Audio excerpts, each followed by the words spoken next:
brightness on an aggravated battery.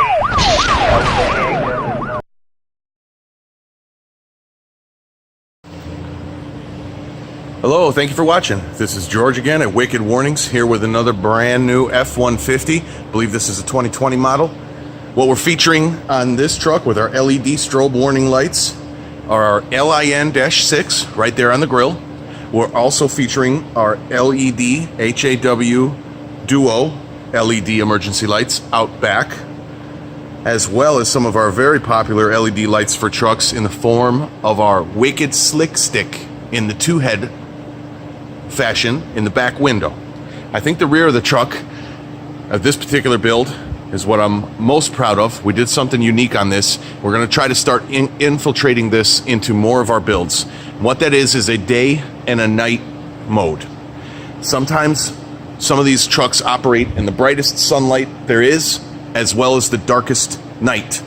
And you wouldn't want to have the exact same warning package to effectively work in both instances. During the day, you'd want to supplement that with a little brighter warning, possibly some white to stand out in the sunlight. And at night, you'd want to subdue that down just a little bit. So what we've done in the back of this truck is exactly that. As you can see again on the grille there, we've got our LIN-6 LED warning lights. Here's a little closer up shot. You can see we've mounted those vertically because in this particular sport grille, the LIN-6 fits vertically. The TIR3 by Wicked Warnings would fit horizontally. Don't forget, by the way, to check the video description for links to every one of these individual products, as well as a link for a shopping cart containing all of these products and the bulk wire that you would need to do this install, as well as the two dashboard switches to make an install exactly like this.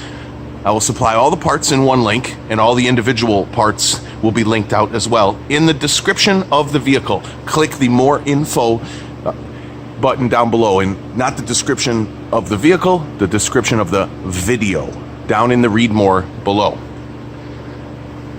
All right, let me spin it around and show you what we did in the back. Okay, pardon the messy shop floor, but out back, we are in mode 1 right now, which is primarily the low warning mode, effective for nighttime warning or general all amber warning. What we've got is our slick stick 2-head in an alternating amber pattern on the back window, vertically mounted, because this truck has a sliding back window.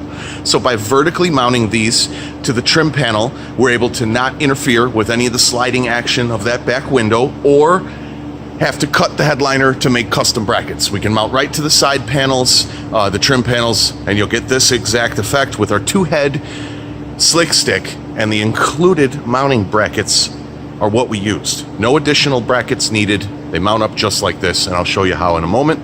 You can also see our LED HAW Duo in low dome for the upper and lower. We've used 2 sets of low dome. We've alternated them in the 95 FPM double flash pattern, I believe, in an X pattern, synchronized the third brake light with the tail lights to flash in the X pattern, as you see, and we've added in the slick stick 2-head, the Wicked stick, in the back window. Now let me show you what happens when we press one of the other switches. We have 2 switches on this build, and right now we're in all amber mode.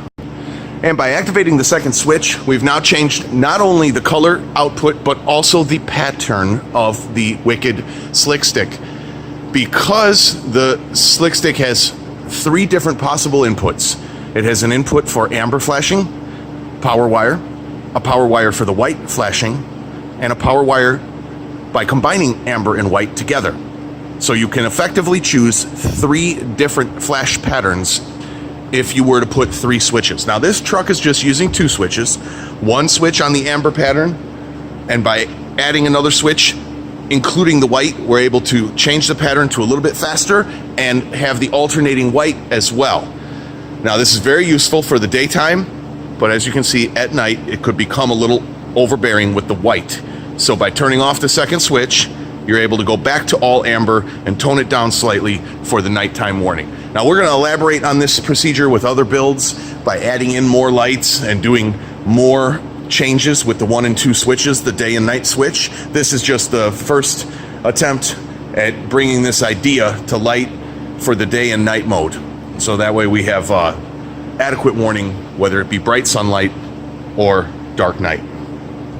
So what I'll do right now, as you can see in the video, is I'll go ahead and darken up the camera a little to show you that color display a little bit better. And what you're going to notice as I open the door is not only is the third brake light equipped with the LED HAW, but it also has the original cargo lights still in place. We were able to relocate those, and I do have a video in my DIY section that shows you how, so you don't lose your cargo light functionality unless it's one of the LED cargo lights. If it's a factory LED cargo light, unfortunately you will need to remove those. However, this truck, being a sport edition, had a factory incandescent cargo light, so we were able to remount and save the cargo lights. Let me show you how that pattern changes again on the slick stick. See now when I open the door, how your cargo light remains in effect. I'll turn off the daytime mode. You return back to the subdued all amber warning in the back window. And after a few seconds, the cargo light will dim out to nothing, and the strobes will return to their X pattern uninhibited by the OEM cargo light. Of course, Ford takes a little while to turn that light off. It's going to make me look bad now and keep it on forever, but it will dim out just like they do in all the other trucks. Let me show you the mounting of these lights, and there we go, it dimmed out. All right, so it takes just that long for the Ford cargo light to shut off.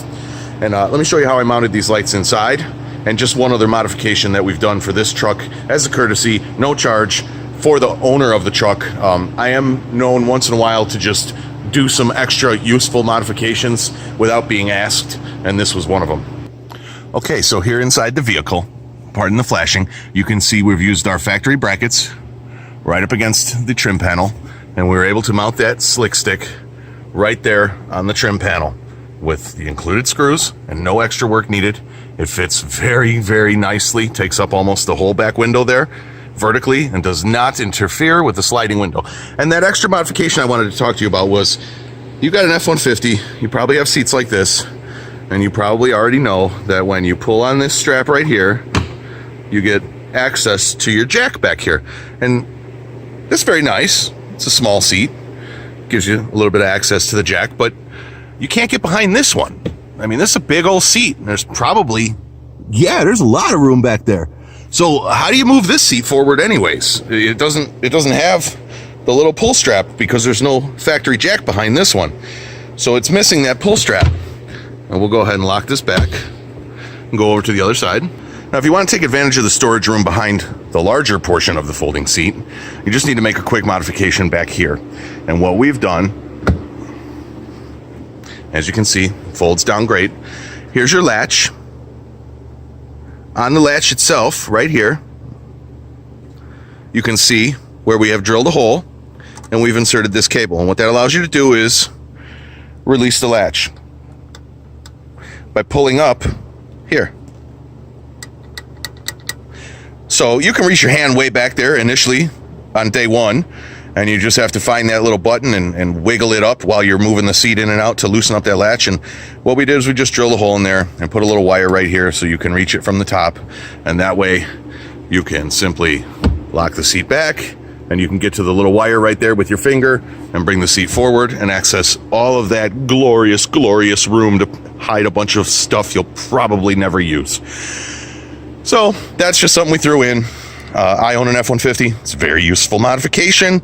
Hope you enjoy it. And as far as where we put the switches on this particular build, I think you can see them right there, but let me zoom in a little closer for you.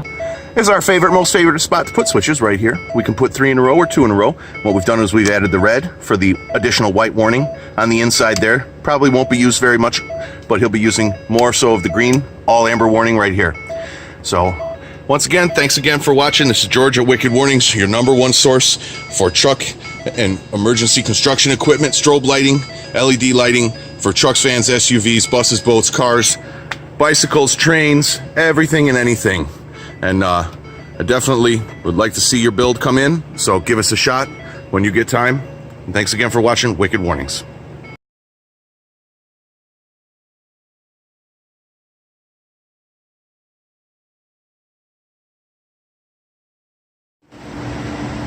Wicked.